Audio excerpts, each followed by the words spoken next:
defensively, as a Man City fan, I always loved Vincent Kompany. And then in terms of my attacking, David Silva was just magic in the midfield. So I try and combine.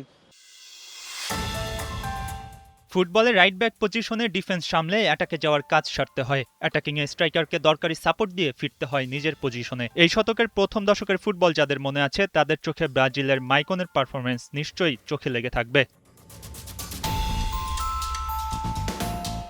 এই পজিশনে সম্প্রতি মুগ্ধ করেছেন Declan Sullivan. Combine করে খেলতে হয় বলে ডেকলানের পছন্দটাও তেমন। ম্যানচেস্টার সিটির সাবেক দুই ফুটবলার ভিনসেন্ট কোম্পানি আর ডেভিড সিলভা তার পছন্দের তালিকার শীর্ষে।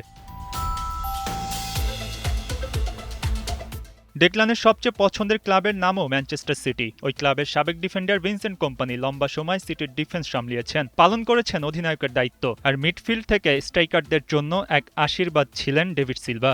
বল বানিয়ে দেওয়ার কাজটা ওই স্প্যানিশ মিডফিল্ডারের মতো করে সিটিতে তখন খুব কম ফুটবলাররাই করতেন। অ্যাটাকিংয়ে যে স্ট্রাইকারকে বল সার্ভ করার সুযোগটা ডেকলান সুলিভানও মিস করতে চান না একদমই। Attack a lot. It's really just finding your moments to get forward. It's finding your moments to create overloads on the wing and get that ball into the box, serve the striker right here.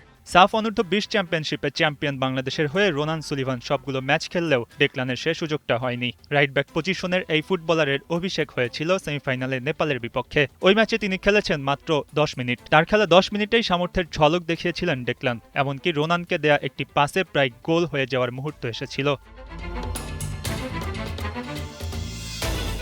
ফাইনালে Declan সুলিভানকে দেখার আশা আরও বাড়ে বাংলাদেশি ভক্তদের। কিন্তু ভারতের বিপক্ষে শিরোপা আদায়ের ম্যাচেও শুরুর একাদশে রাখা হয় না ডেকলানকে। তাকে নামানো হয় ৬৬তম মিনিটে। ২৪ মিনিট মাঠে থেকে সেদিনও রাইট ব্যাকে উত্তাপ ছড়িয়েছেন এই সুলিভান। এদেশের সমর্থকরা হয়তো কিছুটা আফসোস করছিলেন কেন আরও বেশি সময় তাকে মাঠে খেলানো হলো না।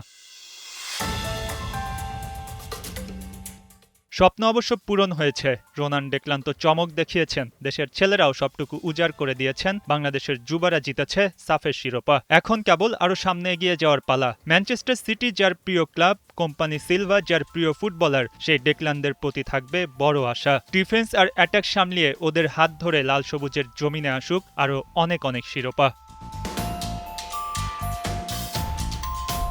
মঈন হাসান, ৭১।